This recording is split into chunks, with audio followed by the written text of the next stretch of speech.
Hello everyone.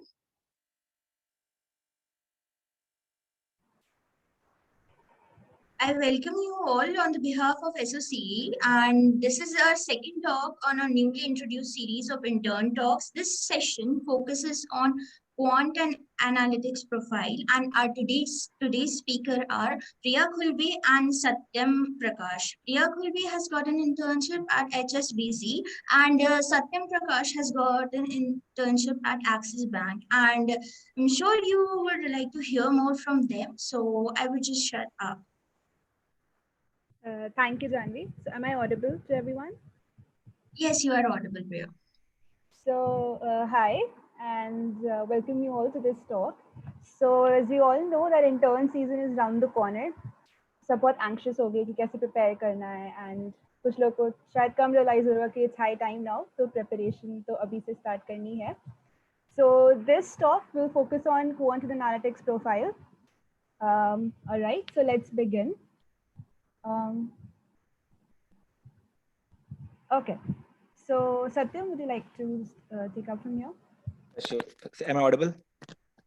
Yeah, you're audible. Yeah. So okay. So like I would like to know that like Hindi में बात करें या English में बात करना है, like किस में कंफर्टेबल हो तो बता दो थोड़ा. हिंदी. अच्छा ठीक है चलो. So पहले जानते हैं कि डेटा साइंस होता क्या है. Basically what is data science. So is a formal definition देखो तो it is a multidisciplinary field which uses statistics, machine learning and data visualization in order to gain in order to gain insights or understand our data well and like could get any insights from data. So अगर इसे मतलब simple भाषा में समझो तो मतलब अगर तुम्हारे पास कोई डेटा है और तुम्हें मतलब उससे तुम्हें डेटा को यूज करना, तुम्हें वेरियस मेथड लगाने, मॉडलिंग करनी है डेटा की और तुम्हें उससे कुछ इंसाइट्स पाने हैं, मतलब तुम्हें नॉलेज चाहिए डेटा से, तो उसको मतलब तुम डेटा साइंस कहते हो. प्रिया, तो बेसिकली डेटा साइंस एक बहुत बड़ी फील्ड है जो इनकम्पस करती है एनालिटिक्स को.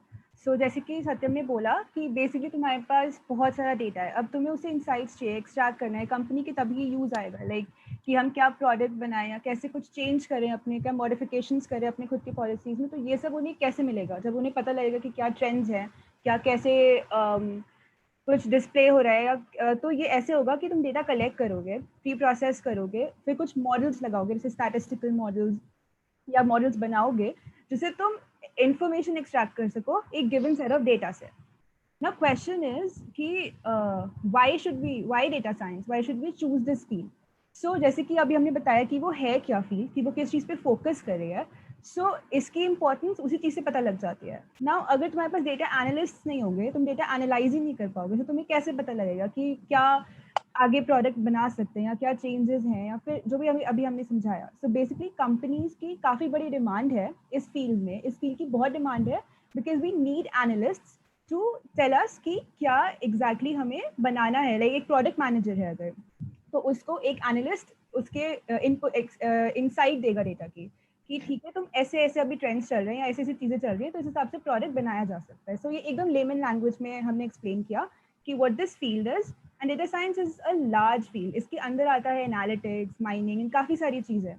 सो we'll be focusing on analytics. हाँ सर. हाँ, अगर बहुत सिंपल एग्जांपल देना, बहुत ज़्यादा सिंपल जो काफ़ी रिलेटेबल है, तो जैसे अगर तुम्हें कोई कोर्स लेना है आईआईटी कानपुर में, तो बेसिकली तुम क्या करते हो, तुम सीनियर से बात करते हो, उस कोर्स के बारे में इंसाइट लेते हो, मतलब कितने पे ए लगता है, कितने ए लगते हैं, कितने बी लगते हैं. तुम ऐसे बहुत सारे सीनियर से बात करते हो, डेटा कलेक्ट करते हो और फिर मतलब तुम मतलब उससे तुम्हें मालूम चलता है कि हाँ ये कोर्स लेना है कि नहीं लेना, मतलब इस कोर्स को लेने से फायदा हुआ कि नहीं होगा. तो बेसिकली वही मतलब डेटा साइंस है एक तरह से देखो तो, और बड़ी कंपनीज भी इसे अपने फायदे के लिए ऐसे यूज करती हैं. So basically अभी we covered कि ये field क्या है and exactly why is this in demand, right? So let's move on to the most important question कि क्या companies इस से related आती हैं. So personal experience and सत्यम का भी यही रहा होगा personal experience कि maximum companies जो हम देखते हैं वो software profile and analytics profile के लिए आती हैं. Like काफ़ी मतलब software के लिए काफ़ी ज़्यादा आती हैं, but next if we talk about कि कौन सी profile के लिए ज़्यादा आती है, so it's analytics. तो यहाँ पे कुछ major firms के लोगो तुम्हें दिख रहे होंगे. And these companies जो मैंने यहाँ पे बनाई, यहाँ पे जिनके logos हैं, these are open for all. These are open for civil as well. Goldman Sachs, American Express, इनके CPI cutoffs होते हैं, but they are open for civil. And Satyam, would you like to add anything इसमें? Basically क्या होता है कि campus पे जितनी कंपनीज आती हैं उनमें से मोस्टली जो कंपनीज होती हैं 90% अबाउट कंपनीज होती हैं वो या तो सॉफ्टवेयर होती हैं या तो डेटा साइंस रिलेटेड होती हैं। तो और डेटा साइंस वाली होती हैं मतलब मोस्टली जो होती हैं वो मतलब ऑलमोस्ट नहीं कह सकते मतलब मोस्टली ओपन टू ऑल ही होती हैं, लेकिन उनमें कुछ सीपीआई कट ऑफ होते हैं। तो ये कुछ मेजर फर्म्स हैं जो आती हैं। तो ये नेक्स्ट स्लाइड पे जा सकते हैं। ओके। हाँ, तो इस स्लाइड में देखते हैं कि मतलब क्या स्किल्स चाहिए होते हैं to become a data scientist. So the first and foremost thing is Python और आर। तो बेसिकली तुम्हें मतलब तुम्हें मशीन से कुछ बातें करनी है, तुम्हें एक इंटरफेस चाहिए होगा, मतलब तुम्हें एक इंटरमीडिएट लैंग्वेज चाहिए होगा जो तुम्हारे और मशीन के बीच में मतलब जो गैप है वो फिल कर सके। तो in case of data scientist, in case of data science, the most important languages are Python और आर। अब ये इंपॉर्टेंट क्यों होते हैं? क्योंकि तुम सोचते हो कि ऐसे सी प्लस प्लस भी होता है, जावा होता है, जावा स्क्रिप्ट होता है, तो वो क्यों नहीं यूज करते हैं हम? तो इसका रीजन ये है कि पाइथन और आर में काफी अच्छी मतलब एनालिटिक लाइब्रेरीज होती हैं जो कि मतलब तुम्हारा काम बहुत आसान कर देती हैं अगर तुम डेटा साइंस के फील्ड में बात कर रहे हो तो। सेकंड पॉइंट है प्रॉब एंड स्टैट्स।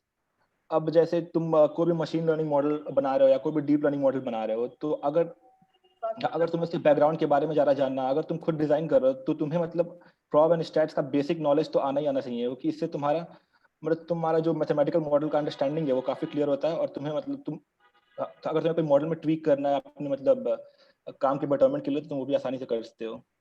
जैसे इसका एक सिंपल से, जो तुमने स्टैट्स में अगर डिस्ट्रीब्यूशन थोड़े बहुत पढ़े होंगे, सो बहुत ही सिंपल सा एप्लीकेशन, बट जैसे तुम्हारे पास बहुत डेटा है तो वो एग्जैक्टली क्या डिस्ट्रीब्यूशन फॉलो कर रहा है, इन सब की नॉलेज गेन करने के लिए प्रॉब्लम स्टैट्स काफ़ी इंपॉर्टेंट है। एंड कंपनीज इसे डेफिनेटली टेस्ट करती हैं, जो भी एनालिस्ट के फाइल के लिए आती है।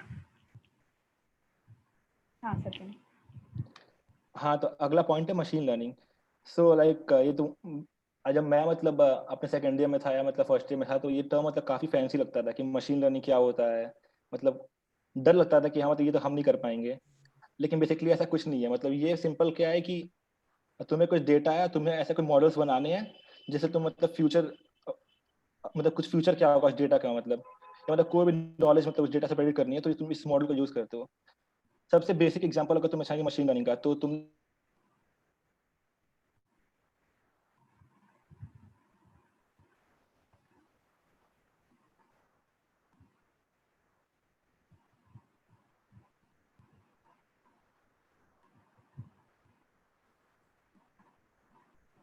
हेलो। शायद से सत्यम का कनेक्शन इशू हो गया है। ओके, सो सत्यम हमें अभी ज्वाइन करेगा। So as you were saying कि ये कुछ स्किल्स हैं जैसे मशीन लर्निंग, जिसके आई वुड सजेस्ट कि एटलीस्ट इंटरव्यू इंटर्न प्रेप तक के लिए, like the shortlist procedure and उसके आगे जो है, तुम्हें basics of machine learning clear होने चाहिए। बट डेफिनेटली अगर तुमने कुछ प्रोजेक्ट कुछ करा होगा अपने समर्स में इस पे, तो तुम्हें एक एप्लीकेशन बेस्ड लर्निंग आएगी। इसके लिए कोर्सेज से अलग लर्निंग आती है, वो एक्सेप्टेबल है। बट जब तुम कोई प्रोजेक्ट करते हो तो उससे तुम्हें ज़्यादा प्रैक्टिकल नॉलेज मिलती है, तो वो ज़रूर काम आएगी। बट अगर मैं इंटर्न के टेस्ट तक की बात करूँ, सो इसकी बेसिक नॉलेज से भी इट विल वर्क। मतलब कुछ कुछ कंपनीज पूछते हैं, कुछ कुछ कंपनीज नहीं भी पूछती हैं एनालिस्ट प्रोफाइल वाली। Deep learning is optional. I mean, it's not something you have to know, but you have a little knowledge of it, so it will be helpful. But is काफी optional चीज है ये. So you can focus on first three, and बाकी it's optional. अगर तुम किसी project में use करो, so it will only help you during your interview या थोड़ा edge provide करेगा. Okay. So now the most important question, how to start. So first of all, अगर when to start का answer they, so it's like today. Start today, because अभी it's like 3 to 4 months है तुम्हारे पास, and frankly coding का level काफी high होगा उस time। सबका मतलब सब जगह तुम compete कर रहे होगे, तो बच्चे coding अभी इसी period में summers में काफी practice करते हैं, उस वजह से coding में competition काफी होता है। तो अभी से if you focusing on these profiles, तो सबसे ज़्यादा इंपॉर्टेंट चीज़ है कि तुम कोडिंग डेफिनेटली स्टार्ट कर दो, एंड अभी से। सो फर्स्ट पॉइंट पे चलते हैं, start building your resume. So you have 3 to 4 months, and तुम्हारे पास अगर कोई ऐसा प्रोजेक्ट रहेगा जिसमें तुमने कुछ ML बेस्ड किया होगा, तो डेफिनेटली तुम्हें बेनिफिट करेगा। कोई कोर्स प्रोजेक्ट ऐसा होगा, या फिर तुम हैकाथॉन्स हैं, देयर टू कम्पीट पे काफ़ी हैकाथॉन्स हैं, मैंने अपने समर्स में किए थे, दैट वाज वेरी बेनिफिशियल। अभी हम उसके बारे में आगे of course I tell you more about it, but अगर तुम कोई प्रोजेक्ट इंक्लूड कर सकते हो, कुछ हैकाथॉन्स में पार्ट ले सकते हो, तो go for it. And machine learning based काफ़ी हैकाथॉन्स होते हैं. तो अभी से स्टार्ट बिल्डिंग योर रेज्यूमे इस डायरेक्शन में कि अगर तुम्हें एनालिस्ट लाइक सारे प्रोफाइल्स हैं तो ट्राई करो कि ऐसे बिल्ड करो कि ठीक है, अगर मैं एनालिस्ट प्रोफाइल के लिए सिर्फ फोकस करूँ तो मुझे क्या क्या चीज़ें चाहिए होंगी, एंड उस हिसाब से क्या क्या चीज़ें मुझे अपने अपकमिंग मंथ्स में करनी चाहिए. तो ये तुम यहाँ से स्टार्ट कर सकते हो. ठीक है, फिर उसके बाद आता है coding skills. This is like a must. Even if I know software में काफ़ी कोडिंग चाहिए होता है, but at the same time analyst profile के लिए भी काफ़ी कोडिंग का लेवल अच्छा चाहिए होता है. सो हर एक जितना मुझे याद है, जितने मैंने टेस्ट दिए थे एनालिस्ट प्रोफाइल वाली कंपनीज के लिए, सब में कोडिंग स्किल्स डेफिनेटली टेस्ट होती हैं, फोन प्रोफाइल्स में भी. सो कोडिंग तुम्हें like can never emphasise enough, because अभी से you need to start working on this is like the most important thing. उसके बाद आता है, बिकॉज ये सब में काम आएगा, कोई भी प्रोफाइल आए सब में ही काम आता है ये coding skills. Priya, I would like to add something to coding. So हाँ. basically क्या होता है कि जो कंपनीज आती है इंटर्नशिप में, उनको उतना टाइम नहीं होता तुमसे बात करने का, तुम्हारे बारे में जानने का. तो उन्हें टेस्ट करना होता है कि तुम मतलब प्रॉब्लम सॉल्विंग स्किल्स कैसे है तुम्हारी. मतलब अगर तुम्हारे सामने कोई प्रॉब्लम आता है तो तुम कितनी जल्दी उसके लिए कोई सोल्यूशन डेवलप कर पा रहे हो या कोई एल्गोरिथम बना पा रहे हो. तो वो सिंपली वो टेस्ट कर लेते हैं कोडिंग के चेक करके कोडिंग टेस्ट से. तो ये मतलब काफी इंपॉर्टेंट है. अगर तुम किसी भी फील्ड में जा रहे हो, जो तुम्हारा फर्स्ट राउंड होगा वो कोडिंग ही होगा और तुम्हें ये क्लियर करना ही होगा आगे बढ़ने के लिए. हाँ, तो ये शॉर्ट लिस्टिंग राउंड होता है, सबसे पहले यही टेस्ट होता है. एंड ये तुम स्पीड में तभी कर पाओगे जब तुम प्रैक्टिस कर पाओगे. वहाँ ऐसा हो जाना चाहिए कि तुम्हें क्वेश्चन लिखे एंड रन करना चाहिए तुम्हारे दिमाग में कि तुमने कुछ पहले ऐसा किया है तो वो तुम अप्लाई कर सको, बिकॉज वहाँ पे सिर्फ रिजल्ट्स मैटर करेंगे, तुम्हारे टेस्ट केसेस पास हुए कि नहीं and stuff like that. Next आता है probability and statistics. This is really very important, because analyst profile के जो भी पहले शॉर्ट लिस्टिंग टेस्ट होते हैं उनमें कोडिंग लाइक सेक्शंस होते हैं, वेरियस सेक्शंस होते हैं. कोडिंग तो होता ही है, उसके साथ साथ प्रॉब्लम स्टैट्स का भी सेक्शन होता है.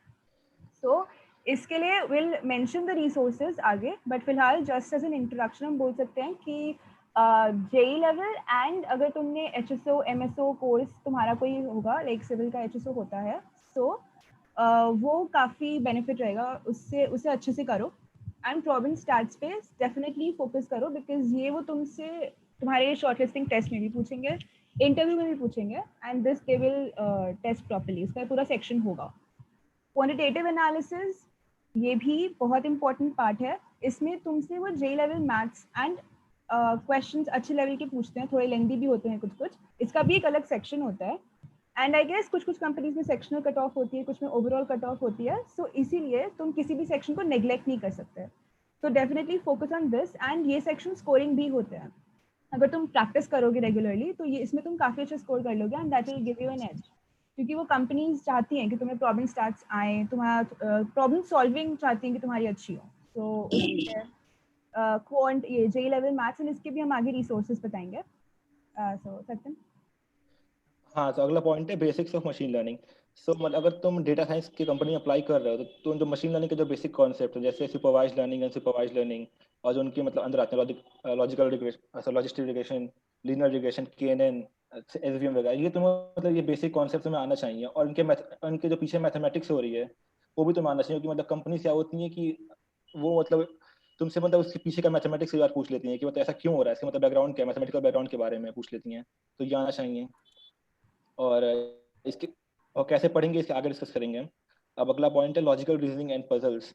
हाँ, तो ये मतलब लोगों को लगता है इसको लोग काफी अंडर एस्टिमेट करते हैं कि लॉजिकल रीजनिंग है, पजल है, मतलब क्या ही है, ठीक है हो जाएगा. लेकिन ऐसा नहीं होता, इसकी प्रैक्टिस नहीं होती है.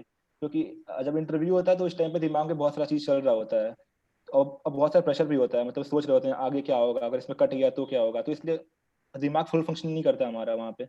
तो इसलिए अगर हम ये पहले से प्रैक्टिस करेंगे लॉजिकल रीजनिंग या पजल्स वगैरह, तो ये काफी हेल्पफुल होता है इंटरव्यू के टाइम पे. क्योंकि कई बार क्या होता है, सेम क्वेश्चन रिपीट हो जाते हैं. तो तुमने गीक्स वॉगिक से किया हो या तुमने ब्रेन स्टर्र से किया हो, तो सेम क्वेश्चन रिपीट हो जाएंगे इंटरव्यू में. तो तुम उस पॉइंट पर इसको जल्दी आंसर कर पाओगे. और हाँ, और जो लास्ट पॉइंट है इंटरव्यू स्किल्स. हाँ, तुम्हारा जो इंटर्नशिप सेशन होगा वो मोस्ट प्रोबेबली ऑनलाइन होने वाला है. तो उनमें क्या है कि जो कंपनीज है या जो एचआर है जो भी तो इंटरव्यू ले रहा है, वो तुम्हारा बॉडी लैंग्वेज देख नहीं पाएगा, मतलब क्या कर रहे हो तुम. तो वहाँ पे जो तुम्हें जज कैसे करेगा, वो तुम्हें जज तुम्हारे स्पीकिंग स्किल्स के हिसाब से करेगा. तुम कैसे बात कर रहे हो, तुम कैसे प्रेजेंट कर रहे हो अपने आप को, अपने पॉइंट्स को. तो ये मतलब ये चीजें मतलब काफी सॉफ्ट स्किल्स में आ जाती हैं, लेकिन ठीक है, इन पे भी काम करना जरूरी है क्योंकि ये भी काफी मेजर रोल प्ले करते हैं। So Priya, now where to practise from, ये है सेक्शन जो तुम्हें काफ़ी सारे रिसोर्सेज के बारे में बताएगा, एंड इसके अलावा भी बहुत सारे रिसोर्सेज हैं, एंड होपफुली हम तुम्हें और सीनियर से बात करो वो तो है ही, बट दिस इज़ व्हाट हम अभी गैदर कर पाए।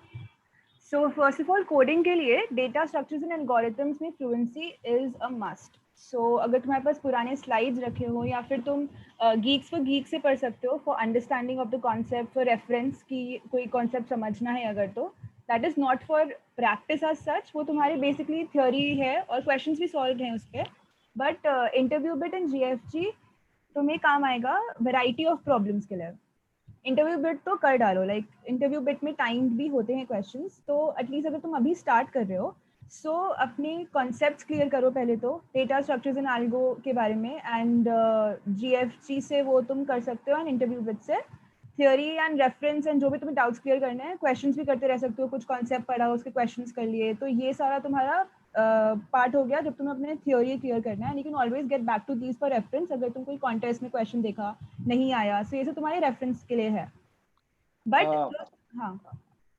हाँ, I would like to add something. आज जो इंटरव्यू बेटा ना, ये काफी से इसलिए भी हो कि यहाँ पे मतलब क्वेश्चन टाइम्ड होते हैं और इसमें दिया होता है कि इन क्वेश्चन को सॉल्व करने का एवरेज टाइम क्या है, तो इसके हिसाब से तुम जज करते हो अपना कि तुम्हारा प्रोग्रेस कैसा हो रहा है, मतलब तुम सही मतलब सही डायरेक्शन में कर रहे हो या नहीं कर रहे हो तुम। तो ये काफी बेनिफिशियल होता है या प्रिया। हाँ, और ये तुम्हारी इंस्टीट्यूट रैंकिंग भी देता है अगर तुम देखोगे तो, जितने हाँ, भी लोगों ने इसको लॉग इन किया है एंड साइन अप किया है इसके लिए, तो तुम्हें रैंकिंग भी दिखता रहेगा अपने रिलेटिव जैसे जैसे तुम परफॉर्म कर रहे हो। ठीक है, बट आई वुड सजेस्ट कि जैसे जैसे तुम्हारा बिल्ड होते जा रहा है कॉन्सेप्ट में, थोड़ा थोड़ा कॉन्फिडेंस आते जा रहा है, तो कॉन्टेस्ट की तरफ डेफिनेटली जाओ। आई मीन कॉन्टेस्ट से तुम कंपेरेटिव प्रोग्रामिंग करनी ही है क्योंकि वहाँ पे टाइम्ड होगा सब कुछ। एक घंटे में ये इतने क्वेश्चंस करने कोडिंग के, उसके लिए तुम्हें पहले से वो एटमॉस्फेयर, वो प्रेशर टाइम में करे होने चाहिए वो क्वेश्चंस। उसके लिए तुम्हारे पास बहुत सारे प्लेटफॉर्म्स हैं, code chef, leet code, code forces, and जो भी तुम और भी प्लेटफॉर्म्स जानते हो जिन पे कॉन्टेस्ट आते रहते हैं, तो वो डेफिनेटली उन पे साइन अप करो एंड कोई कॉन्टेस्ट मिस मत करो। आई मीन अभी अगर तुम जस्ट स्टार्ट करो तो ठीक है, तुम देख सकते हो कि थोड़ा थ्योरी देख लिया, थोड़ा प्रैक्टिस कर लिया इंटरव्यू बिट जीएफजी से, बट अगर उसके बाद एक बार कॉन्टेस्ट दे के देखो कि तुम कहाँ स्टैंड करते हो, उसके बाद इम्प्रूव करो और वर्क करो, फिर धीमे धीमे कॉन्टेस्ट मतलब एक आदत बना लो कि डेली का एक कॉन्टेस्ट देना है, या एक हफ्ते में 2-3, ऐसे जो भी तुम्हें सूटेबल लग रहा है तुम्हारे कोर्सेज एंड बाकी हिसाब से। बट एक बार सेमेस्टर खत्म हो जाए उसके बाद तो काफ़ी फ्रीक्वेंसी बढ़ा दो अपने कॉन्टेस्ट की, क्योंकि वो बहुत बहुत ज़्यादा काम आएगा उससे जो तुम सीखोगे बहुत हाँ, सारे। और अगर डेली कॉन्टेस्ट नहीं भी हो रहा है मतलब किसी प्लेटफॉर्म पे, तो वहाँ पे तुम मतलब पुराने कॉन्टेस्ट जो छूट गए हैं उनमें तुम वर्चुअली पार्टिसिपेट कर सकते हो, वो भी टाइमली होते हैं, तो उनमें भी से काफी कॉम्पिटिटिव नेचर होता है, तो वहाँ भी प्रैक्टिस कर सकते हो, तो भी काफी बेनिफिशियल होगा। हाँ, तो मतलब जितना प्रैक्टिस हो सके ताकि तुम्हें कुछ वहाँ पे एकदम क्वेश्चन आए तो कुछ नया ना लगे कि ये क्या हो गया, मतलब तुम वहाँ पे सोच पाओ क्योंकि तुम इतनी सारी प्रैक्टिस ऑलरेडी कर चुके हो। तो ये कोडिंग के लिए रिसोर्सेज हैं। एंड नेक्स्ट आता है प्रॉब्लम स्टैट्स। तो मैंने पहले भी मेंशन किया कि तुम्हारा एचएसओ होगा, इस पे फोकस करो, इस कोर्स पे। इससे तुम्हें मेन पता लगेगा बेसिक्स ऑफ डिस्ट्रीब्यूशंस कैसे कैसे होते हैं, एंड बहुत सारी चीज़ें और क्लियर होंगी। जेई लेवल प्रोबेबिलिटी आती है तो तुम्हें अपने पुराने कॉन्सेप्ट रेफर करने हैं तो वो भी कर सकते हो अगर तुम्हारे पास कुछ रखा है मटेरियल पुराना। तो यहाँ पे मैंने मेंशन किया है 50 चैलेंजिंग प्रॉब्लम्स इन प्रोबेबिलिटी। ये बुक इंटरव्यूज के लिए काफ़ी अच्छी है, मतलब जो मेरा एक्सपीरियंस है इस बुक से इंटरव्यूज में डायरेक्ट क्वेश्चंस पूछे गए थे, तो जो मेरा एक्सपीरियंस है उससे, तो इससे तुम रेफर कर सकते हो। ऑनलाइन भी तुम्हें काफ़ी क्वेश्चंस मिल जाएंगे अगर तुम टाइप करोगे इंटरव्यू क्वेश्चंस प्रोबेबिलिटी के या फिर कुछ भी और कॉन्सेप्ट्स। अगर तुम्हें कोई ऑनलाइन प्लेटफॉर्म मिले जिसमें तुम्हें टेस्ट दे पा रहे हो कुछ टाइम, तो वो भी देना शुरू कर सकते हो। लाइक अभी तो तुम प्रॉब्लम स्टार्ट के लिए थोड़ा टाइम है तुम्हारे पास, लाइक कोडिंग इज समथिंग जो तुम्हें अभी से स्टार्ट करनी है। प्रॉब्लम स्टार्ट्स के लिए यू हैव टाइम, तो उसके लिए तुम अभी पहले पढ़ सकते हो अच्छे से और फिर प्रॉब्लम स्टार्ट कर सकते हो लेटर स्टेजेस में, अभी कॉन्सेप्ट क्लियर कर सकते हो अपने उसमें। एंड मेरा पर्सनल एक्सपीरियंस है कि काफ़ी डायरेक्ट क्वेश्चंस पूछे जाते हैं, मतलब एकदम नया क्वेश्चन वहाँ पे बना के नहीं पूछ देते हैं, वो कुछ कुछ कहीं से उठा के किसी बुक से 50 चैलेंजिंग प्रॉब्लम्स में से दे देते हैं, काफ़ी कॉमन कॉन्सेप्ट्स पूछते हैं। नेक्स्ट है हाँ सत्यम तुम, अच्छा नेक्स्ट है क्वांट। तो इसमें मैं बताना चाहूँगी कि ये 2 बुक्स हैं जिनको मैंने रेफर किया था, एंड इनमें भी लाइक ये इंटरव्यू क्वेश्चंस थे उसमें बेसिकली कि कैसे कैसे वो पूछ सकते हैं क्वांट के क्वेश्चंस, तो वो कर सकते हो। बाकी मैंने ऑनलाइन प्रिपरेशन की थी इसकी, जो भी पुराने मुझे कहीं से पेपर्स मिल गए, गीक्स के हर कंपनी वाइज प्रिपरेशन होता है, तो उसमें काफ़ी रेफरेंसेस होते हैं, वो बता देते हैं कि ऐसे ऐसे पूछा गया था उनसे उनके टाइम पे, जो भी जिसने भी वो पोस्ट लिखा होता है। एंड फिर तुम वहाँ से मैंने काफ़ी क्वांट की प्रिपरेशन की थी कि मुझे कोई ऑनलाइन टेस्ट मिल जाते थे या फिर कोई रिसोर्सेज की इस कंपनी का ऐसे कुछ आया था, तो वहाँ से कर लेती थी। और बाकी मैंने ये 2 बुक्स इंटरव्यू टाइम पे रेफर की थी, लाइक थोड़ा पहले सेशन के स्टार्ट होने से, इंटर्न पूरे सेशन के स्टार्ट होने से थोड़ा पहले मैंने इन बुक्स को रेफर किया था। हाँ सत्यम। हाँ, तो अगर तुम्हें मतलब मशीन लर्निंग सीखनी है तो हमारे इंस्टीट्यूट में काफ़ी कोर्सेज ऑफर होते हैं, जैसे CS771 है, इंट्रोडक्शन टू मशीन लर्निंग, ये हर आउट सेम ऑफर होता है। E603 है, ये भी अच्छा कोर्स है, मतलब सेम कोर्स है, इंट्रोडक्टरी कोर्स है मशीन लर्निंग में, ये भी ऑफर होता है हर आउट सेम। फिर IMD के 2 कोर्सेज हैं, ये भी ऑफर होते हैं। तो इन मतलब अगर तुम्हें कोर्सेज मिल जाते हैं तो फिर तुम डायरेक्टली यहाँ से इनके बेसिक जो मशीन लर्निंग के हैं और जो उनकी मैथमेटिक्स के बिहाइंड मॉडल्स की है वो तुम सीख सकते हो यहाँ से।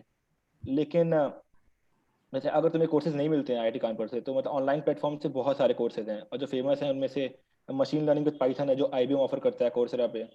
ये मतलब कोर्सेरा के कोर्सेज काफ़ी सही इसलिए होते हैं क्योंकि तुम इन्हें ऑडिट कर सकते हो और फ्रीली मतलब आप इनके सारे जो मटेरियल्स हैं एक्सेस कर सकते हो इनके कोर्सेज के।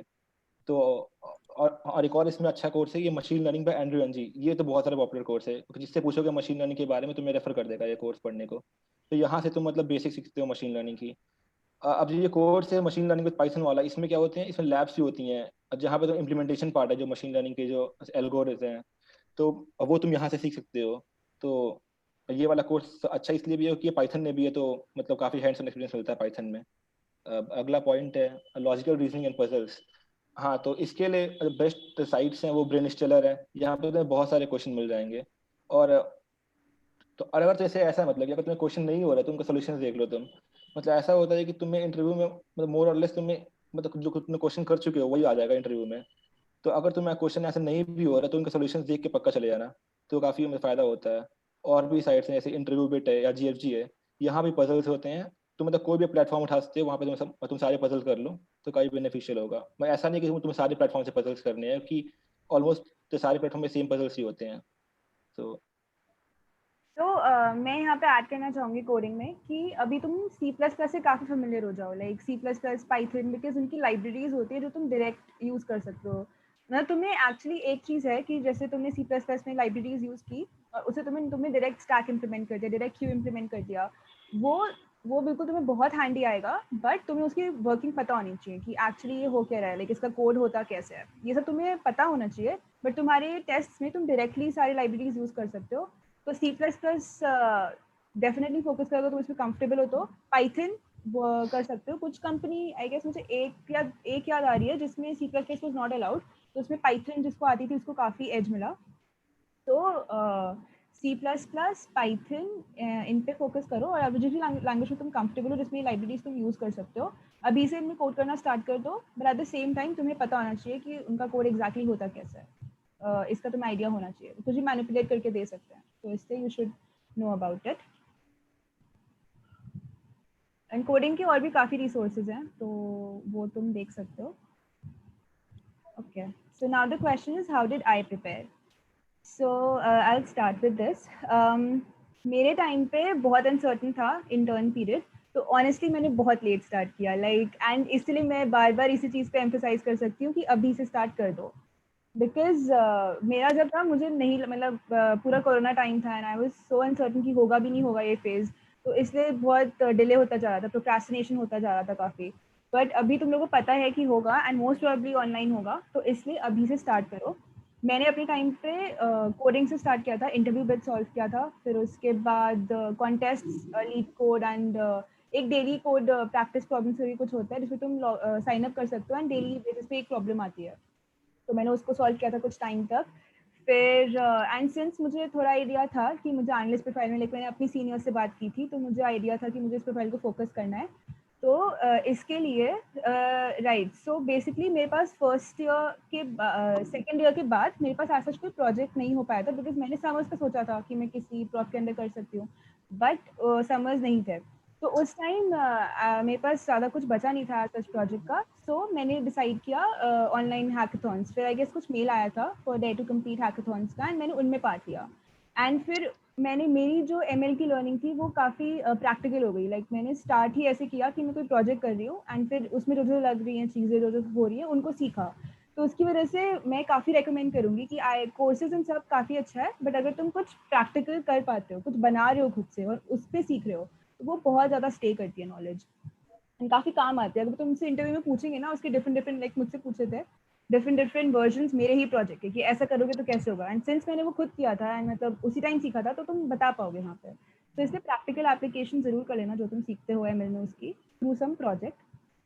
तो मेरा रेज्यूमे मेरे समर्स में मैंने बिल्ड किया था डूइंग दैट प्रोजेक्ट एंड उससे सीख के, एंड उसके बाद कोर्सेज में SQL इज ऑल्सो लाइक, अगर तुम एक स्किल्स में, तुम्हारे रेज्यूमे में एक सेक्शन होगा जहाँ पे तुम अपनी स्किल्स लिखोगे।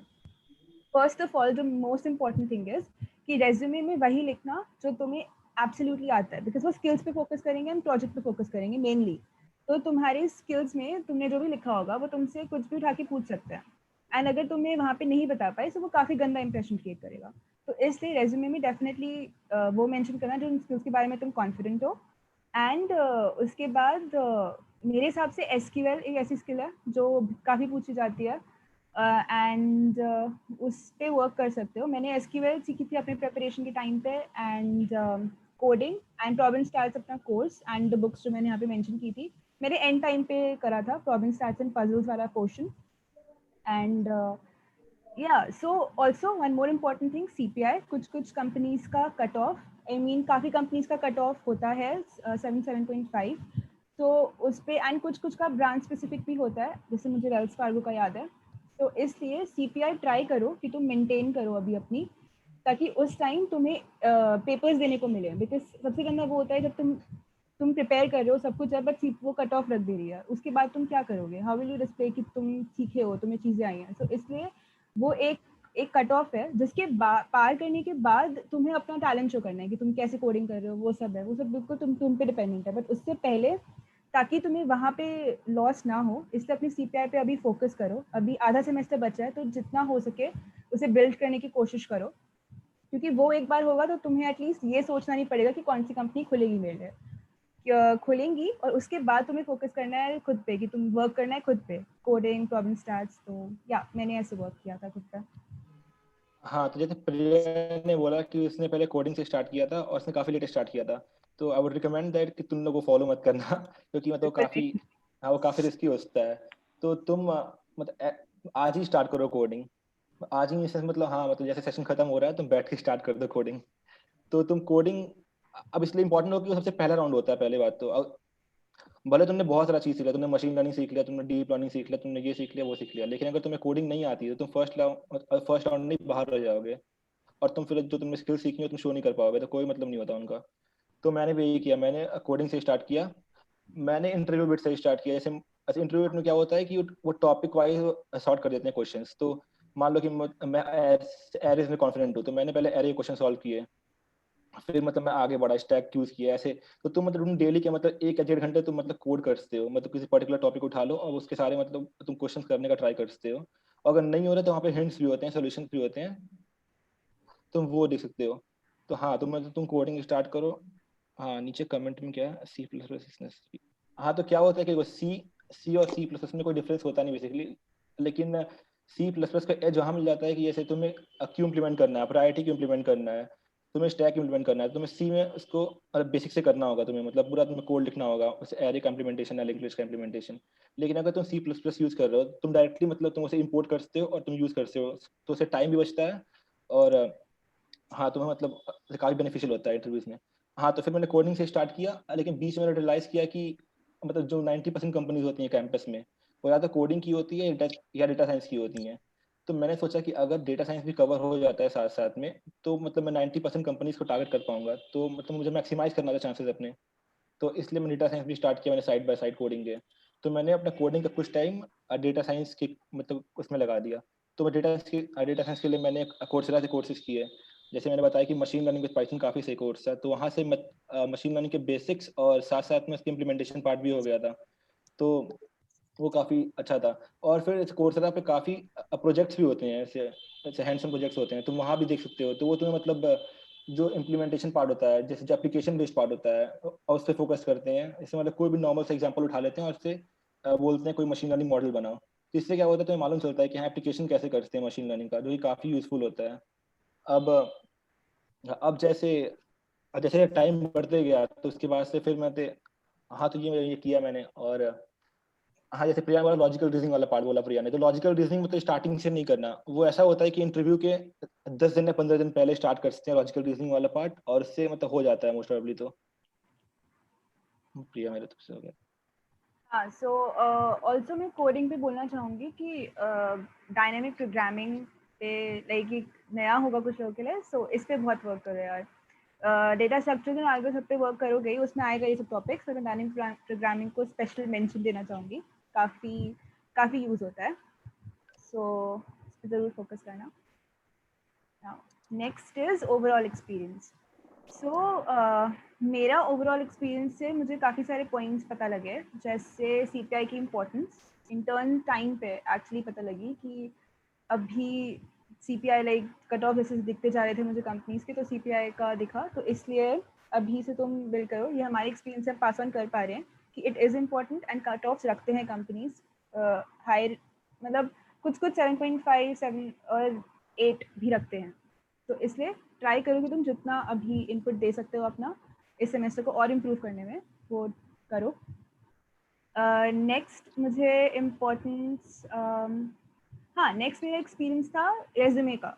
सो रेज्यूमे जब तुम बनाओगे तो उसमें सीनियर्स का काफ़ी इनपुट लेना। अभी तो तुम जैसे चीज़ें करते जा रहे हो तो तुम्हें एक आइडिया लग रहा है, एक मास्टर रेज्यूमे काइंड ऑफ तुम्हें आइडिया लग रहा है कि ठीक है ये भी इनपुट जाएगा, यही मैंने कर लिया, यही मैंने कर लिया। और जब तुम एंड में रेज्यूमे बनाओगे उसमें तुम सेलेक्ट करोगे कि प्रोफाइल वाइज मैं कौन कौन सी प्रोफाइल के लिए क्या क्या दे सकता हूँ। जैसे अगर मैं एनालिस्ट प्रोफाइल के लिए जा रही हूँ तो उसमें मुझे ये स्किल्स, SQL डालूंगी तो ये एज देगा, मुझे ये वाला प्रोजेक्ट डालूंगी तो एज देगा। वैसे अभी मीन सेकंड ईयर के बाद उतने सारे ऑप्शंस नहीं होते हैं, तुमने बहुत सारे प्रोजेक्ट्स नहीं किए होते हैं, बट फिर भी तुमने जितना भी किया है उसके हिसाब से, या फिर सब में कॉमन कर सकते हो कि ठीक है सबके हिसाब से यही ये वाला सही है। बट मेरे हिसाब से अभी अपना मास्टर तैयार करो, मास्टर रेज्यूमे, कि ठीक है ये सारे पॉइंट्स हैं जो मैं करती जा रही हूँ, या मैंने ये चीज़ें कवर कर ली है, ये प्रोजेक्ट्स हैं। एंड फिर एंड में रेज्यूमे जब तुम बनाओगे तो काफ़ी सारे सीनियर्स का इनपुट लोगे, उनसे काफ़ी रिकमेंडेशंस लोगे, और फिर उसके बाद जो भी तुम्हारा रेज्यूमे तैयार होगा उसमें इंश्योर कर लेना कि तुम्हें सारी चीज़ें जो तुमने लिखी हैं उनका आइडिया है, स्पेशली स्किल्स का एंड तुम्हारे प्रोजेक्ट का, कि अगर तुमसे बोलेंगे अपना प्रोजेक्ट समझाओ तो तुम डेफिनेटली समझा सको। तुमने बहुत पूरा का पूरा खुद नहीं किया या फिर थोड़ा बहुत ही किया है वो अलग बात है, बट एटलीस्ट तुम समझा पाओ वहाँ पे कि तुमने किया क्या है, वहाँ पे ब्लैंक नहीं होना है उस पार्ट को लेकर। एंड मेरा ओवरऑल एक्सपीरियंस कि इंटरव्यू बहुत लाइक कुछ कभी कभी ऐसे होगा कि ठीक है तुम सब पहुंच गए बट फाइनल इंटरव्यू में तुम ब्लैंक हो गए, तो उसके लिए इम्पोर्टेंट है कि तुम रेगुलर बेसिस पर अभी तो नहीं बट टाइम टू टाइम किसी सीनियर को बोल सकते हो कि आप लाइक एक मॉक इंटरव्यू या फिर अपने आपस में एक ग्रुप बना सकते हो। वैसे कोडिंग के लिए भी आई वुड सजेस्ट कि कोई ग्रुप रहेगा, अगर तुम 4-5 जन हो या फिर जितने भी जन तुम्हारे फ्रेंड्स हैं, वहाँ विंग है, तो तुम सब मिलके कर सकते हो। बिकॉज इससे क्या रहेगा कि तुम्हें मोटिवेशन मिलेगा कि अच्छा वो अभी एक हेल्दी कंपटीशन रहेगा एंड काफ़ी सीखोगे आप साथ में। किसी ने कोई क्वेश्चन किया, किसी की कुछ अप्रोच थी, तो सब मिलके काफ़ी सीखोगे एंड रेगुलर रहोगे। अकेले करोगे तो कभी बहुत लैग कर जाते हैं अकेले करने में कि नहीं कर पाते, कभी कभी करते हैं, बट एक ग्रुप में करोगे तो कंसिस्टेंट भी रहोगे। सो आई वुड सजेस्ट कि इंटरव्यू के लिए, कोडिंग के लिए तुम्हारा एक ग्रुप होना चाहिए, ओवरऑल प्रिपरेशन के लिए भी, तो उससे काफ़ी बेनिफिट मिलता है। इंटरव्यू के लिए मॉक इंटरव्यूज कर सकते हो तुम, उससे बहुत मतलब एक काफ़ी अच्छा रहेगा। लाइक जब वो तुम्हारे सामने इंटरव्यूज होगा तुम्हें पता होगा तुमसे क्या क्वेश्चन पूछ रहा है, तुम्हें कैसे आंसर करना है। बिकॉज तीन से चार इंटरव्यू राउंड्स होते हैं कंपनीज के, तो उसके लिए तुम्हें थोड़े बहुत मॉक इंटरव्यूज, अब उनकी फ्रिक्वेंसी बाद में बढ़ाना, थोड़े थोड़े ट्राई कर सकते हो समर्स से। अभी तो सेमेस्टर अभी नहीं, बट हाँ समर से कर सकते हो थोड़ा थोड़ा स्टार्ट। एंड या सो मेरी तरफ से ये पॉइंट है। हाँ, तो मतलब सब रेज्यूमे के बारे में बात कर रहे थे, मतलब कि हाँ रेज्यूमे इंपॉर्टेंट है। सॉफ्टवेयर वाले में देखा था मैंने, रेज्यूमे के बारे में ज़्यादा बात कर रहे थे।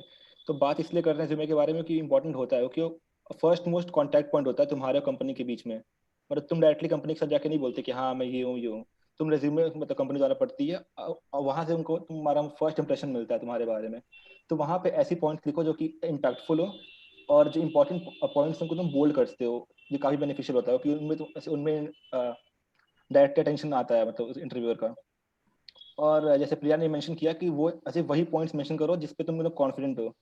कि कोई भी सवाल उस पर आए तो तुम उसका फटाफट से आंसर कर सको। मतलब ऐसा मत हो कि तुमने कोई प्रोजेक्ट लिखा है, तुमने कोई स्किल लिखा है, अगर उसके बारे में कुछ बेसिक सा क्वेश्चन ही पूछ दे, वो तुम ब्लैंक हो जाओ पूरा। तो इससे क्या होता है, मतलब पूरा इंटरव्यू का माहौल मतलब नेगेटिव हो जाता है, तो मतलब एक अच्छा इम्पैक्ट नहीं पड़ता इससे। अब आगे इंटरव्यू प्रोसेस में क्या होता है कि सॉफ्ट स्किल्स काफ़ी इंपॉर्टेंट है। जैसे मेरा क्या हुआ था कि मेरा भी एक इंटरव्यू में सॉफ्ट स्किल्स की वजह से मतलब क्या हुआ था कि जैसे मोस्टली ऑनलाइन में क्या होता है, कंपनीज लिखती हैं कि टेक्निकल राउंड होंगे, लेकिन वो लास्ट में आके अच्छा राउंड ले लेती हैं बच्चों की। तो तुमको रेडी होना पड़ता है मतलब हर एक सिचुएशन के लिए, कि अगर मतलब टेक्निकल हो तो तुम टेक्निकल के लिए मतलब आंसर कर सको, और एचआर हो तो एचआर के लिए भी आंसर कर सको, तुम रेडी हो। तो मेरे साथ भी ऐसा ही हुआ था, उन्होंने लिखा है टेक्निकल राउंड है, लेकिन फाइनली अच्छा राउंड हुआ, तो उसमें मतलब मैं काफ़ी ब्लैंक हो गया था। तो ये तुम्हें नहीं होना।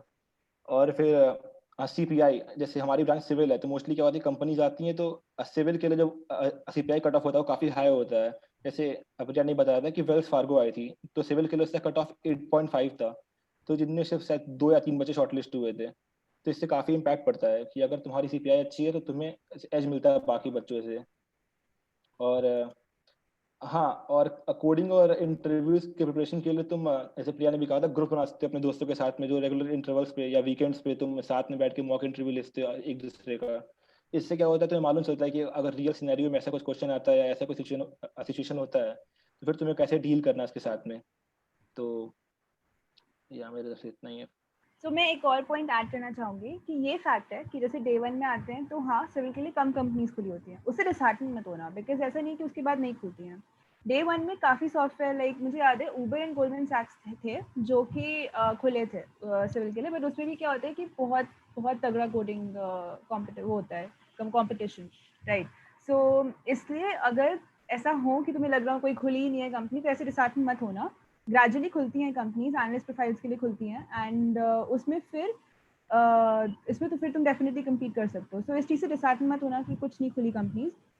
स्टार्टिंग वाली ऐसा फील होगा, बट ग्रेजुअली अपॉर्चुनिटीज़ खुलेंगे, अपॉर्चुनिटीज़ मिलेंगे बेसिकली, और उसमें तुम्हें अपने बैच से कम्पीट करना होगा। तो वो चीज़ थोड़ा तुम्हें अब रियलाइज़ हो रहा होगा कि कॉम्पिटिशन ज़्यादा होता है उस वक्त, क्योंकि पहले खुले नहीं और एकदम से जब कंपनीज खुलते तो सब चाहते हैं कि वो कर पाए, उसमें अपना बेस्ट परफॉर्म कर पाए। तो इसलिए तब के लिए प्रिपेयर अभी से तुम हो सकते हो। ओके, सो ये मेरे हिसाब से one of the most important चीज़ है, फेलियर्स, जो कि बहुत मिलेंगे। और मतलब तो इससे तो बिल्कुल गिव अप नहीं करना। लाइक मुझे याद है वो टाइम काफ़ी टेंशन वाला होता है, काफ़ी प्रेशर फील होता है उस वक्त तो, लेकिन एक ही चीज़ है कि तुम्हें रुकना नहीं है, लाइक गिव अप नहीं करना है, बिकॉज बस काम करते जाओ। फेलियर्स आएंगे, ऐसा होता है कि कंपनी का इंटरव्यू हुआ, तुम शॉर्टलिस्ट हुए, तुम वहां तक गए, तुमने मेहनत की, इंटरव्यू दिया, नहीं आई शॉर्टलिस्ट, कल दूसरा है। तो इस केस में अगर तुम पहली बारी से डिसहार्टन होगे तो अगला वाला भी खराब होगा। तो बस सबसे बड़ी टिप मैं जो दे सकती हूँ कि जब भी तुम्हें कोई फेलियर फेस करना हो, उसके बाद खुद को टॉक दो, खुद को मोटिवेट करो, अपने फ्रेंड से जिससे भी बात करनी है करो, बट अगले दिन के लिए फिर तैयार हो जाओ। क्योंकि मुझे याद है मैं पहले अपने फेलियर से स्टार्ट करती हूँ। तो पहला मेरा हुआ था, पहला मेरा गोल्डमैन सैक्स का शॉर्टलिस्ट आया था, एंड उसके बाद मैंने उसके लिए काफ़ी मेहनत की थी। लाइक मतलब मुझे बहुत ज़्यादा मोटिवेटेड थी मैं इसके लिए कि मुझे इसमें काफ़ी ट्राई करना है एंड हो जाए। बट एंड मेरा शॉर्टलिस्ट आया, I was very happy and very motivated, encouraged कि अब हो जाएगा, बस इंटरव्यूज करने पाए। बट नहीं किया था, लाइक मॉक इंटरव्यूज इतने नहीं किए थे मैंने, एंड मैं उतनी फ्लुएंट नहीं थी अपने रेज्यूमे में। अपने रेज्यूमे में काफ़ी फ्लुएंट होना होगा, कोई भी ऐसी पॉइंट ना पकड़ पाए जो तुम्हें नहीं आता है तुमने लिख दिया। सो मेरे साथ ये चीज़ हुई, आई got blank at a point कि ओके ये मुझसे एकदम से क्या पूछ दिया, and was my first interview ऐसा कुछ इस लेवल पे। सो काफ़ी ख़राब इंटरव्यू हो गया था, and I was not shortlisted उसके आगे। सो उसके बाद I was very disheartened, but फिर अगले दिन फिर कंपनीज खुली, सो तुम्हें फिर बैठना होता है। फिर नेक्स्ट मेरा जो शॉर्टलिस्ट था वो था अमेरिकन एक्सप्रेस में, उसमें again I got shortlisted, and फिर मैं जब मैं इंटरव्यू में गई, सो मेरे साथ सेम चीज़ हुई। Like again I got blank at some point, उन्होंने मुझे कंपनी के बारे में पूछा, एंड समहाउ मैंने पढ़ के गई थी, एंड बट मैं वहाँ पे अपने वर्ड्स नहीं बना पाई। Like I don't know, I could not figure out कि मुझे एक्जैक्टली कैसे बोलना है, क्या चीज़ है। तो वहाँ पे मैं काफ़ी ब्लैंक हो गई थी। बल्कि ऑन दी अदर हैंड ऐसा भी नहीं है ना कि तुम ठीक है कोई बात नहीं, एक पॉइंट पे ब्लैंक हो गए, तुमने एक पॉइंट पे हुए तो कोई और नहीं हुआ तो वो उनको ले जाएंगे। और उनको तो ऐसा नहीं है कि हमें ले जाने इतने सारे बच्चे या जो भी, वो चार पाँच ऐसे करके ले जाते हैं, या फिर उससे भी कम, या कुछ कंपनी ज़्यादा ले जाते हैं, बट ठीक है। तो वहाँ पे भी मेरा सिलेक्शन नहीं हुआ था, एंड थर्ड कंपनी जिसमें बैठी थी वो HSBC। तो उसके लिए फिर जब मैंने अपनी मिस्टेक से सीखा, बिकॉज पहले मुझे पता लगा कि I have to be fluent in my resume, दूसरे से पता लगा तुम्हें कंपनी के बारे में पता होना चाहिए, काफ़ी अच्छे से पता होना चाहिए, एंड ये भी पता लगा कि ऑन द स्पॉट कोई भी सिचुएशन आ सकती है, तो तुम्हें वहीं पे सोचना है कि क्या आंसर दूँ और फिगर आउट करना है अपने सेंटेंसेस को, टाइम लो अपना, फिर आंसर करो, ऐसे फंबल मत करो वहाँ पे या फिर ऐसा कुछ। तो उसके लिए फिर मेरे पास HSBC के इंटरव्यू के लिए थोड़ा टाइम था, like I had 2 days after the test, तो 2 days थे, 2 से 3 days। तो उसमें मैंने काफ़ी मॉक इंटरव्यूज़ दिए, लाइक अपने फैमिली में रिलेटिव से, जो भी मेरे कजन्स थे उनसे लिए, फिर अपने फ्रेंड्स एंड अपने सीनियर्स को बोला कि फॉर मॉक इंटरव्यूज़, एंड मैंने अपने सीनियर से बात की, बेसिकली जो भी कंपनी का आता है उसका परफॉर्मा आता है, सबसे पहले चीज़ उसके सीनियर से कांटेक्ट करो जो उस कंपनी में गए थे, उनसे पूछो कि क्या क्या राउंड्स हुए थे, क्या क्या पूछा था, किस किस चीज़ में मैं फोकस करूँ, उसके बाद उस हिसाब से तैयारी करो। मतलब अभी जनरल तैयारी करो, अभी एकदम जनरल तैयारी करो, जब उस पॉइंट पे आओगे तब तुम्हें कंपनी स्पेसिफिक तैयारी करनी होगी, अभी एकदम जनरल करनी है। तो फिर राइट, तो जब मुझे HSBC का पता लग गया, मैंने कांटेक्ट किया सीनियर्स को, उनसे पूछा कि इंटरव्यू में कैसे कैसे क्या क्या होता है, एंड देन मैंने काफ़ी सारे मॉक इंटरव्यूज़ लिए, प्रॉब्लम स्टैट्स वगैरह पे फोकस किया, एंड उस दिन विद लक एंड उस दिन हुआ। तो फिर फाइनली फेलियर्स होते हैं, तुम फेस करोगे, इंटरव्यू तक पहुंचोगे, इतना पास पहुंच के भी फिर नहीं हो पाता है, बट तुम्हें गिव अप नहीं करना है एंड लर्न करो, पहले पहले क्या मिस्टेक्स किए, पिछले वाले इंटरव्यू में क्या हुआ था, ऐसे करके। सत्यम। हाँ हाँ, तो मतलब ऐसा होता है जब तुम प्रिपेयर कर रहे होते हो इंटर्नशिप्स के लिए, तो बीच में ऐसा एक फेज आता है कि तुमसे कोडिंग नहीं हो रही होती, या तुम जो सीख रहे तो तुम सीखना चाहते हो तुमसे नहीं होता, तो फिर दो ऑप्शन होते हैं हमारे पास। या तो तुम मतलब वहां से छोड़ दो और उस फील्ड को मतलब आगे कभी नहीं आओ मतलब उस फील्ड में, या दूसरा ऑप्शन होता है तुम ट्राई करो, एफर्ट थोड़ा और मारो इसमें, और मतलब ऐसा एज्यूम कर लो कि हाँ आगे कुछ हो सकता है मेरा उसमें।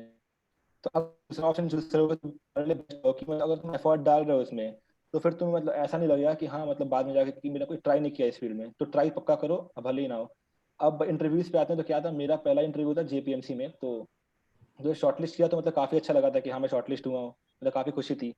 लेकिन फिर मतलब डर भी लग रहा था कि इंटरव्यू कैसे होंगे, मतलब कैसे इंटरव्यू जाएंगे। तो अब बेसिकली इंटरव्यू में क्या हुआ, उसने एक DSLO का सिंपल सा क्वेश्चन पूछा, जो मतलब मैं शायद 10 बार कर चुका हूँ इससे पहले। और वो सिंपल क्वेश्चन वहां जाके मतलब मैं पैनिक हो गया, और मैं तो सिंपल क्वेश्चन भी नहीं किया फर्स्ट अटेम्प्ट में, मतलब बाद में जाके कर दिया था, लेकिन फर्स्ट अटेम्प्ट में क्वेश्चन नहीं हुआ वो, जिससे बहुत खराब इंप्रेशन पड़ा, और शायद उन्होंने मतलब मुझे वहां से हटा दिया, आगे नहीं मतलब गया मैं। तो मतलब वहां से सीखा मैंने कि पैनिक तो बिल्कुल नहीं होना, वहाँ पे एकदम कॉन्फिडेंट जाना है, और जो भी आता है वहाँ पे तो कॉन्फिडेंटली बोलना है, एक्स्ट्रा कुछ नहीं बोलना, ना कुछ कम बोलना है, जो आता है एकदम परफेक्टली वही बोलो और कॉन्फिडेंटली बोलो। फिर जब मेरा दूसरा शॉर्टलिस्ट हुआ तो वो वॉलमार्ट में हुआ था।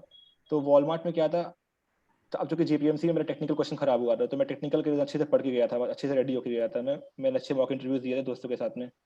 अब जब मैं वॉलमार्ट में गया तो वहाँ पे अच्छा राउंड हो गया मेरा। तो अच्छा राउंड उन्होंने पूछा कि तुम्हारी एक्सपेक्टेशंस क्या है कंपनी के, मतलब कंपनी से, तुम कहाँ देखते हो अपने आप को, मतलब इस कंपनी में तुम क्या सीखने को देखते हो, और उन्होंने सिंपल मतलब बेसिक 4 क्वेश्चन पूछ दिए उन्होंने। तो वहाँ मैं पूरा ब्लैंक हो गया कि मैंने कुछ मेंटल डिप्रेशन था नहीं मेरे पास, तो मेंटली मतलब प्रिपेयर था नहीं, तो वहाँ से उन्होंने काट दिया मेरा। तो फिर वहाँ से मैं सीखा कि हाँ मतलब HR भी इक्वली इंपॉर्टेंट है टेक्निकल की तरह ही। तो फिर मतलब मैंने सोच लिया कि हाँ मुझे HR में भी जो बेसिक क्वेश्चंस होते हैं उनके लिए अच्छे से प्रिपेयर होना है, कंपनी के बारे में पढ़ना, कंपनी मतलब क्या करती है, उसके मतलब अपकमिंग जो उसकी जो लेटेस्ट न्यूज़ आई है कंपनी में वो क्या है। तो मतलब इससे ये शो करता है कि तुम कंपनी के टुवर्ड्स डेडिकेटेड हो, मतलब तुम कंपनी में काम करना चाहते हो, इंटरेस्टेड हो काम करने के लिए।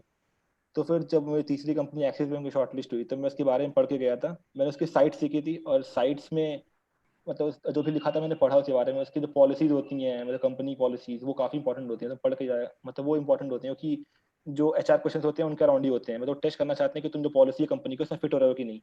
तो तुम पॉलिसीज देख लेना कंपनी की, उससे करियर्स के साइट पे।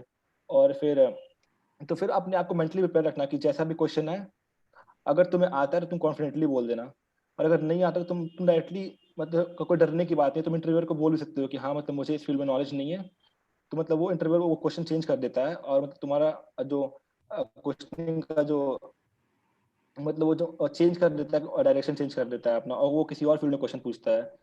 तो और एक और चीज़ होती है इंटरव्यू में कि जब भी कोई तुमसे क्वेश्चन पूछे, तो मतलब थिंकिंग आउट लाउड कहते हैं, तो तुम बोल बोल के सोचो, मतलब ऐसा नहीं है कि तुम्हें क्वेश्चन मिल गया तुम अपने दिमाग में सोच रहे हो, इंटरव्यूअर तुम्हें देख रहा है तुम इंटरव्यूअर को देख रहे हो, मतलब खाली से पूरा ब्लैंक है। तो ऐसा नहीं करना है, मतलब तुम जो भी क्वेश्चन तुम सोच रहे हो तो तुम बोलो उसको, और लाउडली बोलो ताकि इंटरव्यू भी सुने और उसे मालूम चले कि तुम क्या सोच रहे हो, तुम अप्रोच क्या लगाना चाह रहे हो। इससे क्या होता है, अगर तुम गलत भी सोच रहे हो तो इंटरव्यूअर तुम्हें बीच में बोल देता है कि तुम गलत जा रहे हो, तो फिर इससे तुम्हारा टाइम वेस्ट नहीं होता और इंटरव्यू का माहौल भी खराब नहीं होता इससे। तो ये काफी इंपॉर्टेंट है। और हाँ, मैंने क्या था कि जब टेक्निकल टेस्ट से पहले मतलब मैंने एप्टीट्यूड क्वेश्चन पर उतना ज़्यादा ध्यान नहीं दिया था। तो फिर लेकिन जब टेस्ट स्टार्ट हुए तो उसमें मतलब ऑलमोस्ट सारी कंपनीज में उन्होंने एप्टीट्यूड राउंड रखा था, मतलब फर्स्ट या सेकंड राउंड। तो उसमें क्या हुआ, मतलब मेरा कट गया है मतलब बहुत सारी कंपनीज में। तो अंडर एस्टिमेट नहीं करता एप्टीट्यूड क्वेश्चंस को, वो लगते काफी सिंपल है लेकिन उनमें स्पीड मतलब उनमें काफी अच्छी स्पीड चाहिए होती है और एक्यूरेसी चाहिए होती है। तो वो सिर्फ प्रैक्टिस से आती है, तो पहले प्रैक्टिस कर लो, मतलब इनको 15-20 दिन पहले से स्टार्ट करो प्रैक्टिस करना। ये मतलब काफी सिंपल क्वेश्चंस होंगे लेकिन उस टाइम पे क्या होता है, मतलब तुम काफी ब्लैंक हो सकते हो, मतलब और उतना टाइम भी वेस्ट हो सकता है किसी पर्टिकुलर क्वेश्चन पे। तो इनमें प्रैक्टिस कर लो। और हाँ, इतना ही। ये जो अभी सत्यम ने पॉइंट बोला कि इंटरव्यू तुम्हें करेक्ट भी करता है, ये मेरे और वो फील भी चेंज करता है। सो मेरा जो मैंने यूज़ किया था प्रोजेक्ट में जिस मॉडल को, उस मॉडल के बारे में मुझे जितनी नॉलेज थी उतना मैं उन्हें बता पाई, बट फिर वो मुझसे काफ़ी सारे वेरिएशंस पूछने लगे थे उसी चीज़ के। तो मैंने उनको बोला कि I don't have that deep knowledge in this topic, तो उन्होंने मेरा चेंज कर दिया like line of questions. And ये HSBC में हुआ था। सो ऐसा भी नहीं कि वो तुम्हारी कुछ गलत इमेज बना लेंगे, इसको ये चीज़ नहीं आती, जहाँ तक आता है वहाँ तक आंसर करो, बट इधर उधर घुमा के आंसर करोगे तो डेफिनेटली गलत इंप्रेशन पड़ेगा। डायरेक्ट बोलोगे तो वो समझेंगे कि ठीक है तुम ऑनेस्ट हो कि तुम्हें ये चीज़ नहीं आती है, एंड दूसरी चीज़ें तुम्हें आती है उससे पूछ लेंगे। सो ये काफ़ी अच्छा पॉइंट है। एंड नेक्स्ट इज या सो जो भी तुम, ये भी इंपॉर्टेंट पॉइंट है कि अभी से स्टार्ट करोगे कोडिंग, बहुत ज़्यादा फ्रिक्शन फील करोगे, काफ़ी रेजिस्टेंस होगा कि नहीं अब बस बहुत हो गया, बट ये मत करना, कोडिंग तो मत छोड़ना। तुम प्रॉब्लम स्टार्ट अपने पेस पे स्टार्ट करो, लॉजिकल रीजनिंग अपने पेस पे स्टार्ट करो, बट कोडिंग अभी से करो, वो से अभी से स्टार्ट करो, दैट इज अ मस्ट। या so this was all the things, all the advice from our side. तो अभी you welcome to ask questions, जो भी तुम्हारे डाउट्स हैं related to whatever we told you and तुम्हारे इन जनरल डाउट्स, तो तुम पूछ सकते हो। हाँ, और वो चैट बॉक्स में अच्छा है, मतलब अनम्यूट करके खुद बोल दो यहाँ पे, तो उससे अच्छा इंटरेक्शन मतलब बनेगा, मतलब अच्छा इंटरेक्टिव माहौल बनेगा।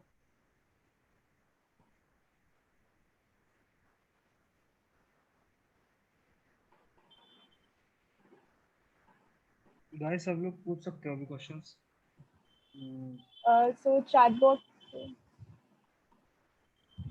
अगर चैट बॉक्स में क्वेश्चन है तो वो आंसर कर सकते हैं। Okay.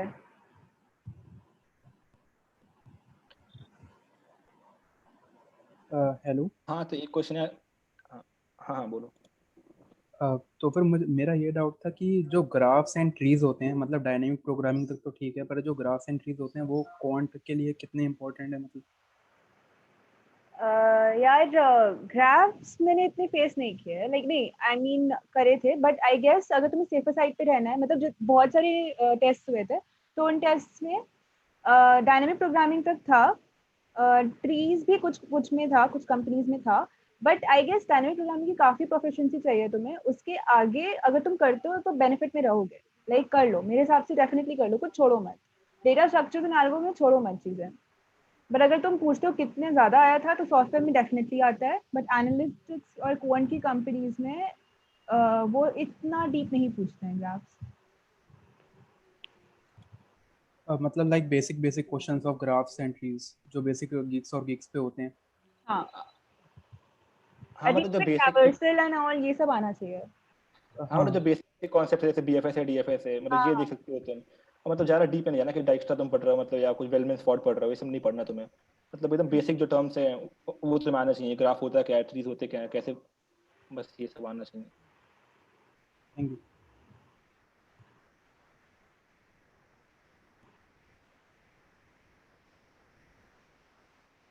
so there's a question in this chat. So Harshal, काफी लंबा क्वेश्चन है, तुम पूछना चाहोगे अनम्यूट करके? Harshal, are you there? Hello. Hello. हाँ हाँ हाँ, हर्षल। आवाज़ मतलब है मैं।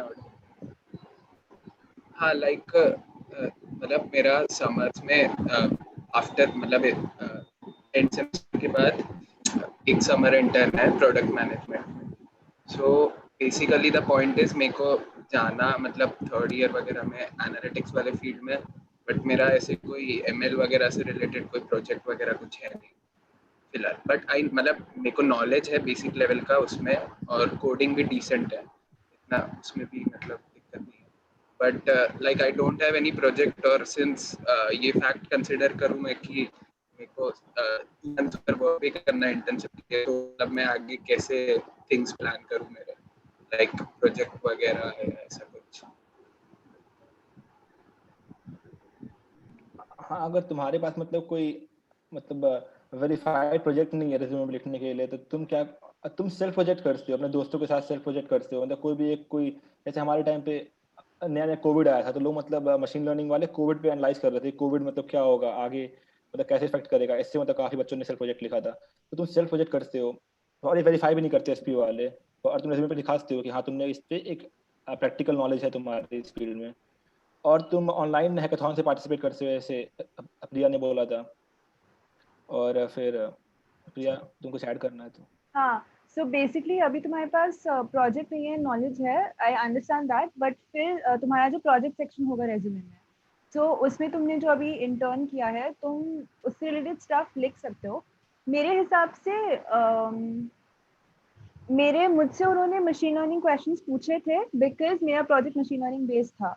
बट मेरे ऐसे फ्रेंड्स थे जिन्होंने मशीन लर्निंग प्रोजेक्ट्स नहीं किए थे, बट स्टिल उनका एनालिस्ट कंपनीज में हुआ था। सो इट्स नॉट समथिंग कि तुमने नहीं किया है तो वो नहीं तुम्हें कंसिडर करेंगे। तुम्हारे रेज्यूमे में तुम्हारे पास कुछ एक्सपीरियंस है किसी चीज़ का, एंड अगर तुम वो इंटर्न कर रहे हो तो वो तुमसे उसके बारे में भी पूछ सकते हैं। बट बस ऐसे समझो कि since it will be useful कि अगर तुम्हें आएगा, तो अगर तुम फोकस कर रहे हो एनालिस्ट कंपनीज पे, आई वुड सजेस्ट कि जैसे सत्यम ने बोला कि कुछ सेल्फ प्रोजेक्ट ही कर लो।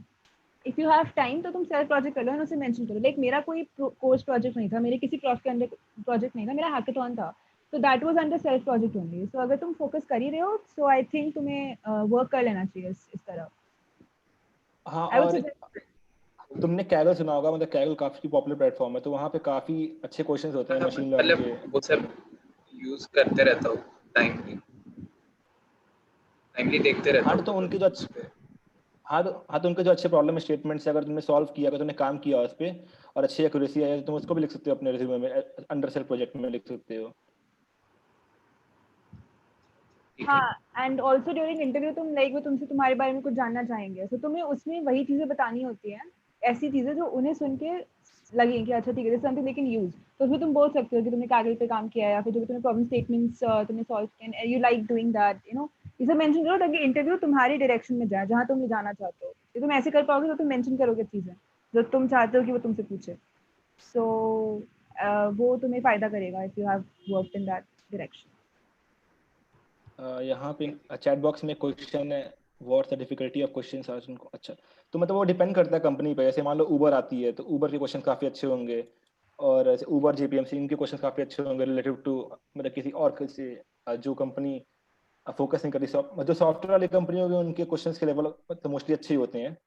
और जो क्वांट वाली होंगी उनके क्या होता है, वो बेसिक नॉलेज चेक करते हैं, तुम्हें मतलब बेसिक डीपी आती है कि नहीं आती, तुम्हें बेसिक स्टैक यूज की नॉलेज है कि नहीं है, ये चेक करते हैं मोस्टली वो। तो वो बट डिपेंड वो करता है टाइम कंपनी। कम देते हैं, मतलब अगर वो तुमसे थोड़ा लेवल कम करते हैं तो टाइम भी कम देते हैं।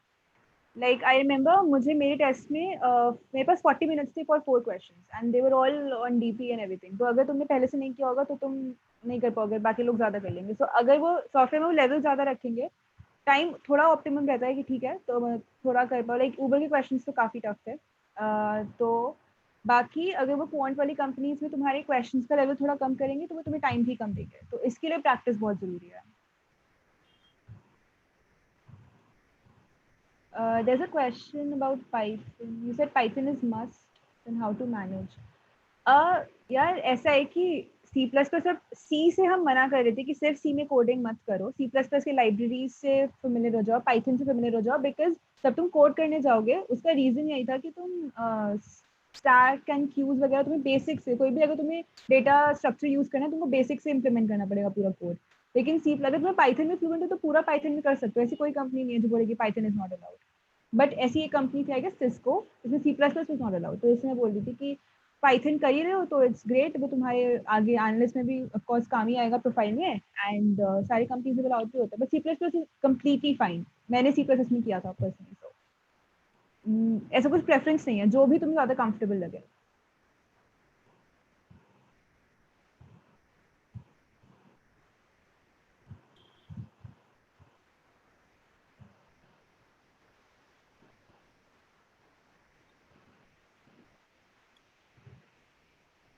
Any more questions? और क्वेश्चन पूछना चाहते हैं?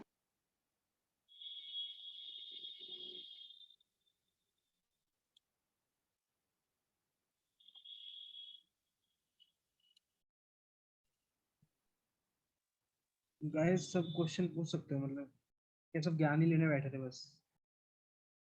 तो हो गया, मतलब क्वेश्चन पूछना हो तो रुको, नहीं तो फिर अगर रुके हुए हो तो कुछ तो पूछना है जरूर।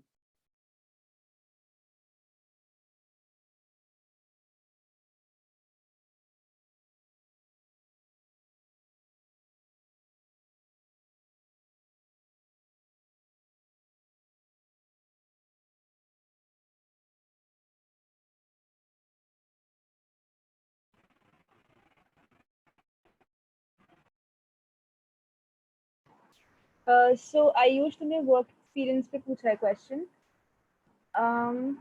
No, I mean I don't know, I mean मेरा कोई वर्क एक्सपीरियंस नहीं था। I did just projects and मेरा ऐसा कोई इंटर्न नहीं था इससे पहले, सो that I don't think really affected my chances of getting shortlisted, but I didn't have any work experience, so don't worry उस चीज पे। हाँ, जहाँ तक मेरी नॉलेज, इतने बच्चों के इंटर्न लगी उनमें से मतलब काफी कम बच्चों का कोई वर्क एक्सपीरियंस होगा। मतलब मोस्टली तो उन्होंने से प्रोजेक्ट्स किए होंगे किसी प्रॉफ के अंदर या मतलब कोई किसी कोर्स में, तो वो मस्ट नहीं है। मतलब अगर है तो अच्छी बात है, वरना कोई तो कोई ज़्यादा फर्क नहीं पड़ता उससे।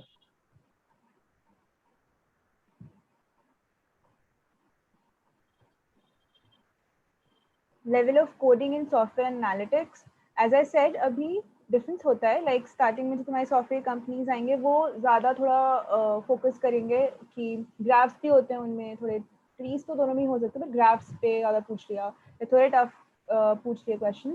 सॉफ्टवेयर में एनालिटिक्स में भी ऐसा नहीं है कि वो बहुत लो लेवल रखते हैं, लेवल होता है, बट अगर वो थोड़ा लाइक मैं कहूँगी कि थोड़ा कम होता है सॉफ्टवेयर से, सो उस सिनेरियो में टाइम कम देते हैं। ठीक है, तो उसमें तुम्हें टाइम के उस टाइम के अंदर वो क्वेश्चंस तुम्हें करे होने चाहिए। लाइक जीएस का पहला सेक्शन था जिसमें 30 मिनट्स थे for 2 questions I guess, as far as I remember. उसमें से एक क्वेश्चन ठीक था, पर दूसरे में थोड़ा टाइम चाहिए था, वो भी उतना टफ नहीं था, बट 30 मिनट्स इज लेस, तुम्हें कोडिंग भी करना है एवरीथिंग, सो वो रहता है। एंड देन मुझे एचएसपीसी का एज आई टोल्ड यू उसमें था, एंड और भी कुछ टेस्ट थे जिसमें वो लेवल कम था। जेपीएमसी में मुझे क्वांट का याद है, आई गेस 30 या 35 मिनट्स थे, एंड उसमें 2 क्वेश्चंस थे, तो वो क्वेश्चंस इजी थे, बट टाइम कम था, तो उसमें हाँ, जो मेरा पर्सनल एक्सपीरियंस है कि एक्सिस बैंक में जो कोडिंग क्वेश्चन आया था वो प्रोबेबिलिटी बेस्ड था। मतलब ऐसा था, मतलब कि ऐसा कोई करेक्ट सोल्यूशन नहीं था, लेकिन मतलब जिसकी मैक्सिमम को दिया था। तो ऐसे वाले नहीं आते और प्रोबेबिलिटी बेस्ड भी आते हैं। तो since do people also do projects in other tech like cloud or other stuff? I mean it's a choice, like तुम्हें जिस भी फील्ड में प्रोजेक्ट करना है तुम कर सकते हो, इट्स कम्प्लीटली ऑन यू। ऐसा नहीं कि तुम्हारे प्रोजेक्ट के बेसिस पे तुम्हारा वो ऐसे शॉर्टलिस्ट कर रहे हैं कि ये नहीं किया या ये किया है तो नहीं। बस ओनली थिंग इज तुम प्रोजेक्ट जिस भी फील्ड में करना चाहते हो तुम कर सकते हो। इट्स जस्ट दैट पता होना चाहिए तुम्हें कि तुमने किया क्या है वहाँ पे, so you can definitely do project जिस भी फील्ड में तुम चाहते हो। हाँ, और जो रेज्यूमे शॉर्टलिस्टिंग होती है, मतलब वो किसी प्रोजेक्ट के बेस पे नहीं होती मोस्टली। मतलब मोस्ट ऑफ द कंपनीज में वो सीपीआई के बेसिस पे ही होती है ऑलमोस्ट, मतलब सारी कंपनीज में। तो वो जो प्रोजेक्ट के बारे में वो सिर्फ इंटरव्यूज में बहुत ही ऐसी बातें होती हैं प्रोजेक्ट की जो लिखा है तुमने। तो शॉर्टलिस्टिंग में ज़्यादा उससे फर्क नहीं पड़ता क्या प्रोजेक्ट किया है। Maybe up to LeetCode hard कह सकते हैं, इट्स रियली कंपनी डिपेंडेंट कि कुछ कुछ स्टफ पूछ लेते हैं, बट हाँ आई वुड से एनालिटिक्स उतना टफ नहीं होते हैं कोडिंग क्वेश्चंस, बस प्रैक्टिस करो तो हो जाएगा।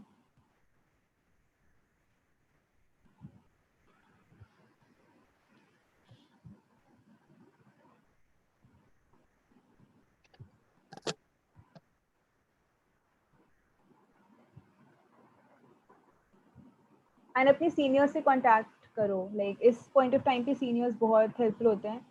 सो जिस भी सीनियर से तुम गाइडेंस लो कि उन्होंने कैसे किया था, या फिर कभी बहुत गिव अप करने का मन कर रहा है प्रिपरेशन पे, तो बात करो, तुम्हें मोटिवेट करेंगे। सीनियर से कांटेक्ट में रहो। रेज्यूमे वाले टाइम पे तो बिल्कुल काफ़ी सीनियर्स को रेज्यूमे भेजना अपना, जितने करेक्शंस हो सके वो तुम्हें बताएंगे। सो सीनियर्स से अभी कांटेक्ट जितना कर सकते हो करो। बाद में तो जब कंपनीज आती हैं उसके हिसाब से तुम्हें वर्क करना होगा, एक इस कंपनी के सीनियर्स को ढूंढो, उनसे बात करो एंड फिर वैसे वर्क करो।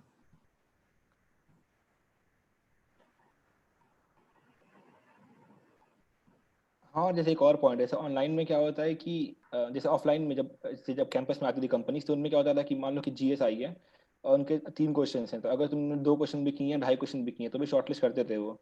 लेकिन अभी ऑनलाइन में क्या हो गया है, थोड़ी चीटिंग वीटिंग भी होती है, मतलब बच्चे करते हैं, तो इसमें क्या होता है, अगर तुमने 3 के 3 किए तो ही शॉर्टलिस्ट करते हैं, या फिर भी नहीं करते वो शॉर्टलिस्ट। तो इसमें मतलब डिमोटिवेट मत होना, मतलब तुम्हें मालूम होना चाहिए कि हाँ मतलब मैंने अच्छा एफर्ट दिया है और आगे के लिए ट्राई करना हो, कि ऐसा नहीं है मतलब कि सारी कंपनी जैसा करेंगी। लेकिन स्टार्टिंग में मोस्टली ऐसा होता है, जो सॉफ्टवेयर वाली कंपनीज आती हैं जो सीएससी के बच्चों को ले जाती हैं, तो उनमें बेसिकली ऐसा होता है, मतलब वो तीनों क्वेश्चन अगर तुमने किया होगा, तुम्हारी ब्रांच अच्छी है, तुम्हारी सीपीआई अच्छी है, तो ले जाएंगे, शॉर्टलिस्ट करेंगे।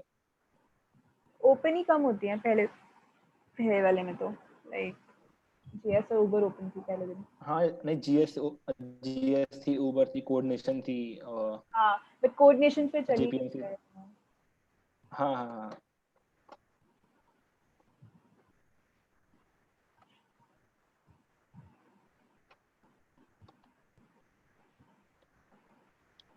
जो ऑलमोस्ट सारे क्वेश्चन वाई 20 के ही आ रहे हैं, वाई 19 तो पूछ नहीं रहा कुछ।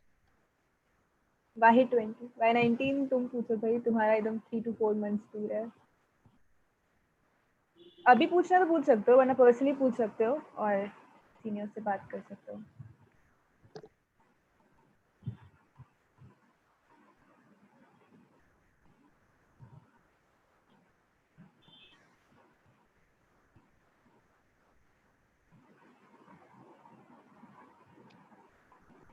So I guess people do not have any questions to ask. Everyone was just being a good listener. So I think we should wrap up this session.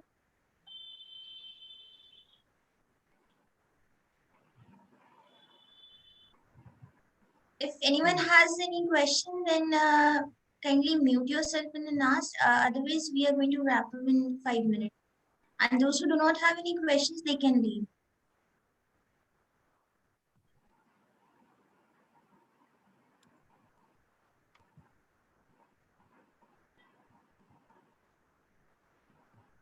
All the best, guys. And all the best.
हाँ ठीक है, I guess maximum लोग अभी team के ही बचे हैं, तो हो गया। थैंक यू भाई टाइम निकालने के लिए दोनों को।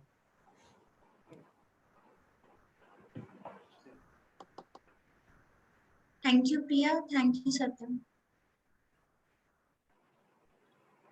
okay, bye bye. बाय।